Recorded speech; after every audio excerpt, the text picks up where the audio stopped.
Imagine this. A horrific crime. Just brutal. 8 people murdered in their sleep. But here's the really chilling part. Nobody heard a thing. Not a scream, not a struggle, just silence.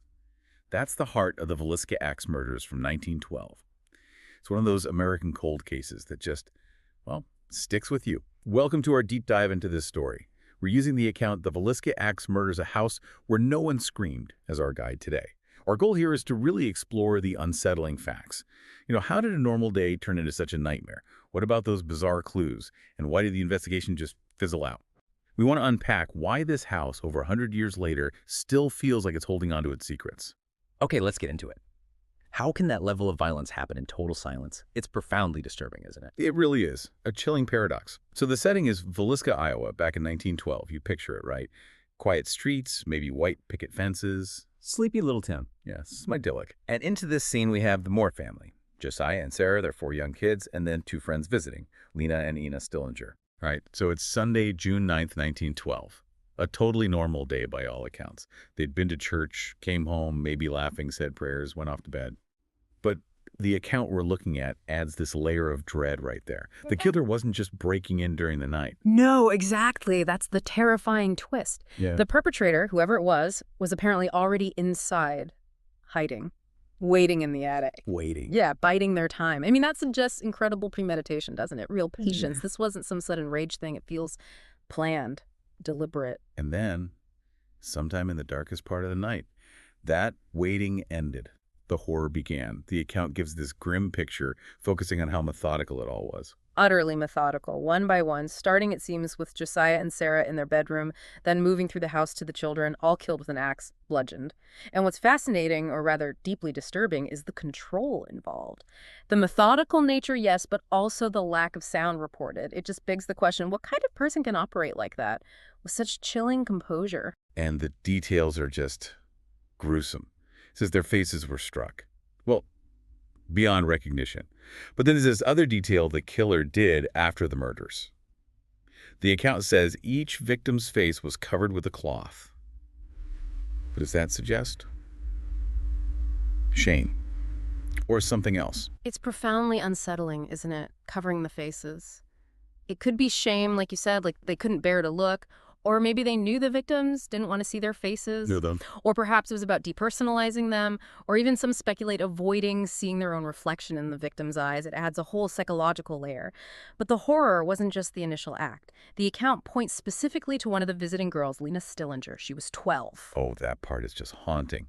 Finding her out of position, nightgown pulled up, arms raised like she was trying to defend herself. Yeah. The implication is just gut-wrenching. She was awake, and she saw him. Yes. But even then, even with her awake, potentially fighting back, still no one else heard her scream.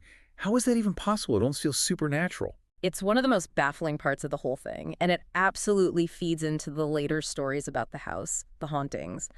That silence is key. Okay, so the murders themselves are horrific and baffling. But then you have the crime scene itself.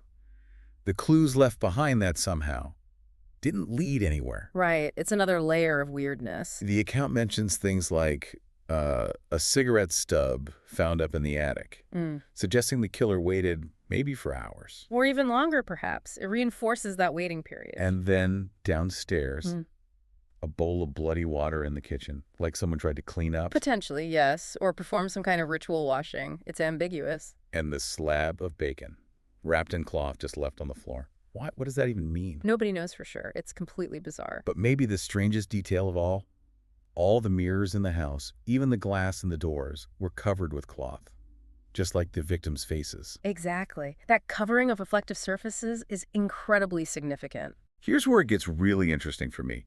These aren't just random acts piled on top of violence, covering mirrors, leaving bacon. It feels like it points to a mind operating on a very different frequency, doesn't it? It really does. These aren't typical signs of, say, a robbery gone wrong. Profilers often look at things like covering mirrors. Maybe the killer couldn't stand their own reflection, or didn't want the victim's spirits, perhaps, to see them, or be trapped. Wow. It suggests a deep psychological disturbance. The bacon, the cigarette, they feel specific, almost ritualistic. It suggests someone thinking in symbols, maybe, not just a straightforward killer. So you have all these specific strange clues, But the investigation just collapses. How? Well, tragically, the crime scene integrity was lost almost immediately. This was 1912. Forensic science wasn't what it is now, obviously. Right. But beyond that, the house was apparently overrun. Dozens, maybe hundreds of townspeople traipsing through out of curiosity or horror before the scene was properly secured. Oh, no. So evidence trampled, contaminated. Exactly. Footprints, fibers, blood spatter patterns. Potentially crucial evidence just destroyed or confused from the start. And the end result was no one was ever convicted. Unbelievable. And the town must have just been buzzing with theories, with fear. Absolutely. The whispers started immediately, and the list of potential suspects was long and varied. The account mentions a few, like a jealous business rival of Josiah Moore. Yes, that was one theory. Or a wandering preacher who had been acting erratically. Some even suspected a traveling serial killer might have been passing through. There were rumors, too, right, that Josiah had made enemies. Something about local politics. Definitely. There were whispers about enemies, maybe shady dealings, even suggestions it could be someone from within the church community itself. That level of suspicion turned inward must have been corrosive for the town. But the killer's behavior after the murders, that's maybe the most baffling part mentioned in the account. He stayed. Yes, he didn't just kill and flee. It says he cleaned up, at least partially, maybe cooked food. He lingered in the house. I mean, Yeah. who does that? Who sleeps in a house with 8 bodies? It's almost incomprehensible, isn't it? It defies rational explanation. That lingering, performing mundane tasks amidst such carnage. If we connect this to the bigger picture, you have the brutality, the bizarre clues, the failed investigation, and then this utterly cold, detached behavior by the perpetrator. It just amplifies the psychological horror. Yeah. And that lingering, that coldness, really highlights the profound impact this whole event had, and you could argue continues to have, on the town and especially on the house itself. And that house, it's still there, isn't it? That's the thing. Over a century later. It is. Still standing in Villisca, Yeah. largely unchanged, preserved almost as it was. Untouched. Wow. And today, it's known primarily for something else. Its reputation is, well, it's considered one of the most haunted locations in America. Right. People can actually visit. Yes. Stay the night. Yes. It's open for tours, and the truly brave can rent it overnight. And the reports of paranormal activity are numerous. The account we're drawing from mentions several common ones. Like what?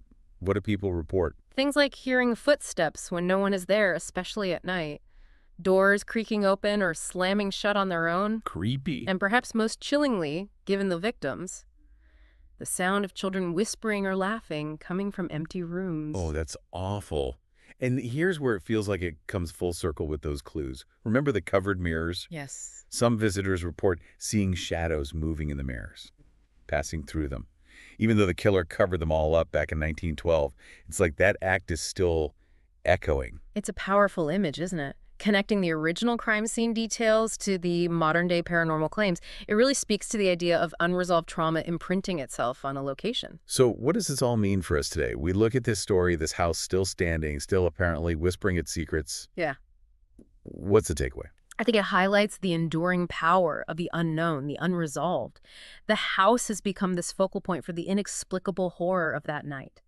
A place where the past feels incredibly present, maybe actively so, for those who go there seeking answers or maybe just a scare. Yeah. The Villisca Axe Murders, still unsolved after all this time. It's just this chilling monument to a night where pure darkness met.